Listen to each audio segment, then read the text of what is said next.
ನಮಸ್ತೆ, ನಾನು ನಿಮ್ಮ ಕನ್ನಡತಿ. ಬನ್ನಿ, ಇವತ್ತು ಇಲ್ಲಿ ನಾನು ಅರ್ಧ ಕೆ ಜಿಯಷ್ಟು ಗೋರಿಕಾಯಿ ತಗೊಂಡಿದ್ದೀನಿ. ಇಲ್ಲಿ ನೀವು ನಮ್ಮ ಮನೇಲಿ 5 ಜನ ಇರೋದ್ರಿಂದ ಅರ್ಧ ಕೆ ಜಿ ಆಗುತ್ತೆ, ಇನ್ನೂ ಜಾಸ್ತಿನೇ ಆಗುತ್ತೆ. ನೀವು ಇಲ್ಲಿ ಇಬ್ಬರಿದ್ದರೆ 1/4 ಕೆ ಜಿ ತಗೊಳ್ಳಿ. ನೋಡಿ, ನಾನಿಲ್ಲಿ ಅರ್ಧ ಕೆ ಜಿ ಗೋರಿಕಾಯಿನ ತಗೊಂಡು ಬಿಡಿಸ್ಬಿಟ್ಟು ಇದನ್ನು ಈ ಥರ ಬಿಡಿಸಿ ಈ ಥರ ಕಟ್ ಮಾಡಿಬಿಟ್ಟು ಎಲ್ಲ ಗೋರಿಕಾಯಿನೂ ಕಟ್ ಮಾಡಿಬಿಟ್ಟು ಇಲ್ಲಿ ನಾನು ತಗೋತಾ ಇದ್ದೀನಿ. ಈಗ ನೋಡಿ, ಎಲ್ಲ ಕಟ್ ಮಾಡ್ಕೊತೀನಿ ಇದೇ ರೀತಿ. ಈಗ ನೋಡಿ, ಕಟ್ ಮಾಡಿ ಇಟ್ಕೊಂಡಿದ್ದೀನಿ. ಈಗ ನಾನು ಒಂದು 6-7 ದೊಡ್ಡದು ಈರುಳ್ಳಿನ ಕಟ್ ಮಾಡಿ ಚೆನ್ನಾಗಿ ತೊಳ್ಕೊತಾ ಇದ್ದೀನಿ. ನೋಡಿ, ಈರುಳ್ಳಿ ಮತ್ತು ಹಸಿಮೆಣ್ಸಿನ್ಕಾಯಿ ಕಟ್ ಮಾಡಿಬಿಟ್ಟು ಸ್ವಲ್ಪ ಕೊತ್ತಂಬರಿ, ಇದು ಕರ್ಬೇವಿನ ಸೊಪ್ಪನ್ನು ಇಲ್ಲಿ ನಾನು ಒಗ್ಗರಣೆಗೆ ತಗೊತಾ ಇದ್ದೀನಿ.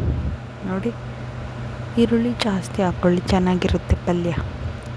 ಈಗ ನಾನು ಗೋರಿಕಾಯಿ ಪಲ್ಯನ ಯಾವ ರೀತಿ ಮಾಡೋದು ಅಂತ ತೋರಿಸ್ತೀನಿ. ಒಂದು ಕುಕ್ಕರ್ಗೆ 2 ಟೇಬಲ್ ಸ್ಪೂನಷ್ಟು ಎಣ್ಣೆ ಹಾಕ್ಕೊಳ್ಳಿ. ಅದಾದಮೇಲೆ ಅದಕ್ಕೆ ಸ್ವಲ್ಪ ಸಾಸಿವೆ ಹಾಕ್ಕೊಂಡು ಈರುಳ್ಳಿ ಮತ್ತು ಹಸಿಮೆಣ್ಸಿನ್ಕಾಯಿ, ಕರ್ಬೇವಿನ ಸೊಪ್ಪನ್ನ ಫ್ರೈ ಮಾಡ್ಕೊಳ್ಳೋಣ. ಇವಾಗ ನೋಡಿ, ಇಲ್ಲಿ ಎಲ್ಲ ಸೇರಿಸ್ಕೊಂಡಿದ್ದೀನಿ ನಾನು. ಈಗ ಇದನ್ನ ಒಂದು 5 ನಿಮಿಷ ಫ್ರೈ ಮಾಡ್ಕೊಳ್ಳೋಣ. ನೋಡಿ, ಇದೇ ಥರ ಒಳ್ಳೊಳ್ಳೆ ವೀಡಿಯೋಸ್ಗಾಗಿ ನಮ್ಮ ಚಾನಲನ್ನು ಸಬ್ಸ್ಕ್ರೈಬ್ ಮಾಡಬೇಕು. ಒಳ್ಳೆ ರೆಸಿಪೀಸ್ನ ಆ್ಯಡ್ ಮಾಡ್ತಾ ಇರ್ತೀನಿ ನಾನು. ನೋಡಿ, ಈಗ ಫ್ರೈ ಮಾಡ್ಕೊತಾ ಇದ್ದೀನಿ. ನೋಡಿ, ಮನೆ ಅಡುಗೆ ಅನ್ನೋದು ಏನಿರುತ್ತೆ ಅದು ಅಮೃತಕ್ಕೆ ಸಮಾನ ಆಗಿರುತ್ತೆ. ನೀವು ಎಲ್ಲೇ ಹೋಟೆಲಲ್ಲಿ ತಿಂದರೆ ಅದೆಲ್ಲ ಅಷ್ಟೊಂದು ಹೈಜೆನಿಕ್ ಇರಲ್ಲ, ಏನಿಲ್ಲ. ಅದಕ್ಕೆ ನೀವು ಆದಷ್ಟು ಮನೆಯಲ್ಲೇ ಅಡುಗೆ ಮಾಡ್ಕೊಂಡು ತಿಂದು ನಿಮ್ಮ ಆರೋಗ್ಯನ ನೀವು ಕಾಪಾಡ್ಕೊಳ್ಳಿ. ನೋಡಿ, ಈಗ ನಾನಿಲ್ಲಿ 2 ಟೊಮೆಟೊನೂ ಕಟ್ ಮಾಡಿ ಸೇರಿಸ್ಕೊಂಡಿದ್ದೀನಿ. ಇದಾದಮೇಲೆ ಗೋರಿಕಾಯಿನ ಇಲ್ಲಿ ಚೆನ್ನಾಗಿ ತೊಳ್ಕೊಬೇಕು. ನೋಡಿ, ಟೊಮೆಟೊನೂ ಸೇರಿಸ್ಕೊತಾ ಇದ್ದೀನಿ. ಈಗ ತೊಳ್ಕೊತಾ ಇದ್ದೀನಿ ಗೋರಿಕಾಯಿನೂ ಸೈಡಲ್ಲಿ. ಇದನ್ನು ಒಂದು 5 ನಿಮಿಷ ಫ್ರೈ ಮಾಡ್ಕೊಳ್ಳೋಣ. ನೀವಿಲ್ಲಿ ಓಪನ್ ಹಂಗೆ ಪಾತ್ರೆಯಲ್ಲಿ ಸಹ ಮಾಡ್ಕೊಬೋದು. ನಾನಿಲ್ಲಿ ಕುಕ್ಕರ್ಗೆ ಹಾಕಿದ್ದೀನಿ. ಬೆಳಗ್ಗೆ ಟೈಮ್ ಇರಲ್ಲ, ಬೇಗ ಲೇಟಾಗಿ ಎದ್ಬಿಡ್ತೀವಿ, ಬೇಗ ಆಗಬೇಕು, ಬೇಗ ಆಫೀಸ್ಗೆ ಹೋಗ್ತೀವಿ ಅಂತಾರೆ. ಹಂಗಾಗಿ ನಾನು ಕುಕ್ಕರ್ಗೆ ಹಾಕಿ ಜಸ್ಟ್ 1 ವಿಷಲ್ ಅಷ್ಟೇ. ಎಳೆ ಗೋರಿಕಾಯಿ ತೊಗೋಬೇಕು, ನೀವು ಬಲ್ತಿರೋದು ತೊಗೋಬೇಡಿ. ಎಳೆ ಗೋರಿಕಾಯಿ ತೊಗೊಳ್ಳಿ, ಪಲ್ಯ ಚೆನ್ನಾಗಿರುತ್ತೆ. ನಾನು ಇನ್ನೊಂದು ಥರ ಗೋರಿಕಾಯಿ ಪಲ್ಯನೂ ತೋರಿಸಿದ್ದೀನಿ, ಅದನ್ನ ಆ ಥರನೂ ಮಾಡ್ಕೊಬೋದು. ನೀವು ಈ ಥರ ಮಾಡ್ಕೊಳ್ಳಿ, ಇನ್ನೂ ಚೆನ್ನಾಗಿರುತ್ತೆ. ಗೋರಿಕಾಯಿ ಇಷ್ಟಪಡೋರಿಗೆ ಈ ಥರ ಚೆನ್ನಾಗಿರುತ್ತೆ.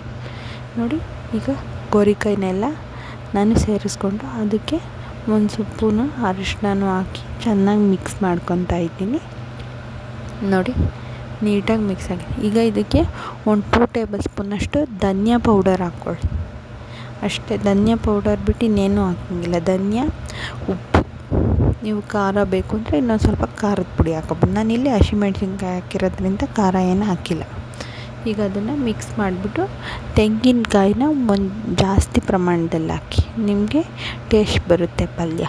ನೋಡಿ, ಈಗ ನಾನು ರುಚಿಗೆ ತಕ್ಕಷ್ಟು ಉಪ್ಪು, ಅದಾದಮೇಲೆ 1 ಫುಲ್ ತೆಂಗಿನಕಾಯಿ ತುರಿನ ಹಾಕೋತಾ ಇದ್ದೀನಿ. ಒಂದು ಅರ್ಧ ತೆಂಗಿನಕಾಯಿ ಫುಲ್ ಹಾಕಿದ್ದೀನಿ. ಈಗ ತುರಿದ್ಬಿಟ್ಟು ಇದನ್ನು ಫುಲ್ ಬೆಂದಾದ್ಮೇಲೆ ಕೊನೆಯಲ್ಲಿ ನಾನು ಕೊತ್ತಂಬರಿ ಸೊಪ್ಪನ್ನ ಆ್ಯಡ್ ಮಾಡ್ತಾಯಿದ್ದೀನಿ. ಈಗ ಇದಕ್ಕೆ ನೀವು 1 ಲೋಟದಷ್ಟು ನೀರನ್ನ ಸೇರಿಸ್ಕೊಂಡು ಚೆನ್ನಾಗಿ ಮಿಕ್ಸ್ ಮಾಡ್ಕೊಳ್ಳಿ. ಮಿಕ್ಸ್ ಮಾಡಿ ಜಸ್ಟ್ 1 ವಿಷಲ್, ನೀವು ಹಂಗೆ ಓಪನಲ್ಲೇ ಬೇಯಿಸ್ಕೊಬೋದು. ಒಂದು 10-15 ನಿಮಿಷ ಹೈ ಫ್ಲೇಮಲ್ಲಿ ಬೇಯಿಸಿದ್ರೆ ಹಂಗೂ ಪಲ್ಯ ಆಗೋಗುತ್ತೆ. ನನಗೆ ಇವಾಗ ಟೈಮ್ ಇರಲ್ಲ ಅನ್ನೋದ್ರಿಂದ ಬೆಳಗ್ಗೆ ಹೊತ್ತು ನಾನು ಈ ಥರ ಮಾಡ್ತಾಯಿದ್ದೀನಿ. ಈಗ ನಾವು ಪಲ್ಯಕ್ಕೆ ದೋಸೆ ರೆಡಿ ಮಾಡೋಣ. ಒಂದು 3 ಬೌಲಷ್ಟು ಅಕ್ಕಿ ಹಿಟ್ಟು ತೊಗೊಂಡಿದ್ದೀನಿ. ಒಂದು ಅರ್ಧ ಬೌಲಷ್ಟು ಗೋಧಿ ಹಿಟ್ಟನ್ನ ತಗೊಂಡು ಅದಕ್ಕೆ ಉಪ್ಪು ಹಾಕ್ಕೊಂಡು ಈಗ ನೀರನ್ನು ಹಾಕ್ಕೊಂಡು ನೋಡಿ ಮಿಕ್ಸ್ ಮಾಡ್ಕೊತಾ ಇದ್ದೀನಿ. ನೋಡಿ, ಈ ಕನ್ಸಿಸ್ಟೆಂಟಲ್ಲಿ ಇರಬೇಕು. ನೋಡಿ, ಈಗ ದೋಸೆ, ಇನ್ಸ್ಟೆಂಟ್ ದೋಸೆ ಹಿಟ್ಟು ರೆಡಿ ಆಯಿತು. ಈಗ ತವಾ ಕಾದಿದೆ. ನೋಡಿ, ದೋಸೆ ಹಾಕೋಣ. ನಾನು ಹೆಂಗೆ ಈಸಿಯಾಗಿ ದೋಸೆ ಹಾಕೋದು ನೋಡಿ. ಬರೋದೇ ಇಲ್ಲ ಅಂತಾರೆ. ಆಲ್ಮೋಸ್ಟ್ ಈ ಕಡೆ ಬೆಂಗಳೂರಿಂದ ಈ ಕಡೆ ಸೈಡ್ ಯಾರೂ ಈ ಥರ ದೋಸೆ ಟ್ರೈ ಮಾಡಲ್ಲ, ಬರೋದೇ ಇಲ್ಲ ಅಂತಾರೆ. ಆ ಕಡೆ ತುಮಕೂರಿಂದ ಆ ಕಡೆ ಸೈಡ್ ಎಲ್ಲ ಈ ಥರ ದೋಸೆನೇ ಮಾಡೋದು. ಈ ಕಡೆ ಎಲ್ಲ ಚಿಕ್ಕಮಂಗ್ಳೂರು ಆ ಕಡೆ ಸೈಡ್, ಈ ಮಲೆನಾಡು ಸೈಡೆಲ್ಲ ಬರೀ ನೀರು ದೋಸೆ ಮಾಡ್ತಾರೆ, ಅದು ರುಬ್ಬಿಟ್ಟು. ಇದು ಯಾವ ಥರ ರುಬ್ಬಂಗಿಲ್ಲ ಏನಿಲ್ಲ ನೋಡಿ. ಜಸ್ಟ್ ಅಕ್ಕಿ ಹಿಟ್ಟು, ಗೋಧಿ ಹಿಟ್ಟು, ಉಪ್ಪು, ನೀರು ಹಾಕಿ ಕಲಸಿ ದೋಸೆ ಮಾಡ್ತಾಯಿದ್ರೆ ಫಟಾಫಟ್ ಅಂತ ದೋಸೆ ರೆಡಿ ಆಗೋಗುತ್ತೆ ನೋಡಿ.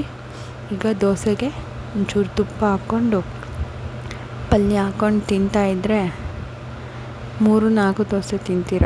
ಬೆಳಗ್ಗೆ ಬ್ರೇಕ್ಫಾಸ್ಟ್ಗಂತೂ ತುಂಬ ಒಳ್ಳೆಯ ರೆಸಿಪಿ ನೋಡಿ. ಈ ಥರ ಅಡುಗೆ ಮಾಡಿಕೊಡ್ತಾಯಿದ್ರೆ ಮಕ್ಳಿಗೆ ತುಂಬ ಇಷ್ಟಪಟ್ಟು ತಿಂತಾರೆ, ಯಾವುದೇ ತರಕಾರಿನೂ ಬೇಡ ಅನ್ನಲ್ಲ ನೋಡಿ. ಇಲ್ಲಿ ಪಲ್ಯನೂ ರೆಡಿ ಆಗೈತೆ.